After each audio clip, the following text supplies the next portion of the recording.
Luke chapter 12. Meanwhile, when a multitude of many thousands had gathered together, so much so that they trampled on each other, he began to tell his disciples, first of all, beware of the yeast of the Pharisees, which is hypocrisy. But there is nothing covered up that will not be revealed, nor hidden that will not be known. Therefore, whatever you have said in the darkness will be heard in the light. What you have spoken in the inner rooms will be proclaimed on the housetops. I tell you, my friends, don't be afraid of those who kill the body, but after that have no more that they can do. But I will warn you whom you should fear. Fear him who, after he has killed you, has power to cast into Gehenna.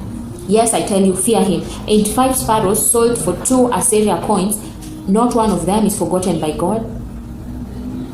But the very hairs of your head are all counted. Therefore, don't be afraid. You are of more value than many sparrows. I tell you, everyone who confesses me before men, the Son of Man will also confess before the angels of God. But he who denies me in the presence of men will be denied in the presence of God's angels.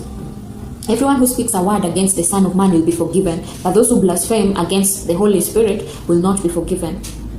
When they bring you before the synagogues, the rulers and the authorities, don't be anxious how or what you will answer or what you will say, for the Holy Spirit will teach you in that same hour what you must say. One of the multitude said to him, Teacher, tell my brother to divide the inheritance with me. But he said to him, Man, who made me a judge or an arbitrator over you? He said to them, Beware, keep yourselves from covetousness, for a man's life doesn't consist of the abundance of the things which he possesses.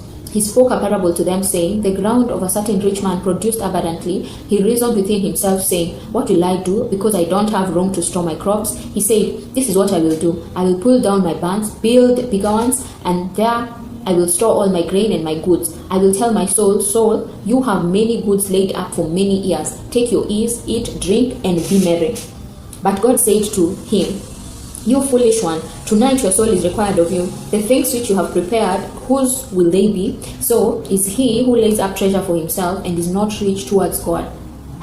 He said to his disciples, Therefore I tell you, don't be anxious for your life, what you will eat, nor yet for your body, what you will wear. Life is more than food, and the body is more than clothing. Consider the ravens. They don't sow, they don't reap, they have no warehouse or barn, and God feeds them. How much more valuable are you than birds? Which of you, by being anxious, can add a cubit of his height?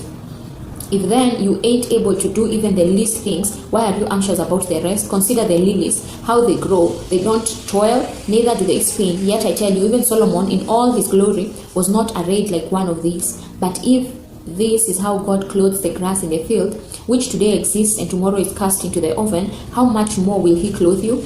Oh, you of little faith, don't seek what you will eat or what you will drink, neither be anxious. For the nations of the world seek after all these things, but your Father knows that you need these things. But seek God's kingdom, and all these things will be added to you. Don't be afraid, little flock, for it is your Father's good pleasure to give you the kingdom. Sell what you have and give gifts to the needy. Make for yourselves purses which don't grow old, a treasure in the heavens that doesn't fail, where no thief approaches and no moth destroys. For where your treasure is, there will your heart be also. Let your waist be dressed and your lamps burning. Be like men watching for their Lord when he returns from the wedding feast, that when he comes and knocks, they may immediately open to him. Blessed are those servants whom the Lord will find watching when he comes. Most certainly I tell you that he will dress himself, make them recline, and will come and serve them. They will be blessed if he comes in the second and third watch and finds them so. But know this, that if the master of the house had known in what hour the thief was coming, he would have watched and not allowed his house to be broken into. Therefore, be ready also, for the Son of Man is coming in an hour that you don't expect him. Peter said to him, Lord, are you telling this parable to us or to everybody? The Lord said, Who then is the faithful and wise steward, whom his Lord will set over his household, to give them their portion of food at the right times? Blessed is the servant whom his Lord will find doing so when he comes. Truly I tell you that he will set him over all that he has. But if that servant says in his heart, My Lord delays his coming, and begins to beat the manservant and the maidservants, and to eat and drink and to be drunken, then the Lord of that servant will come in a day when he isn't expecting him, and in an hour that he doesn't know, and will cut him in two and place his portion with the unfaithful. The servant who knew his Lord's will and didn't prepare nor do what he wanted will be beaten with many stripes, and he who didn't know and did things worthy of stripes will be beaten with few stripes.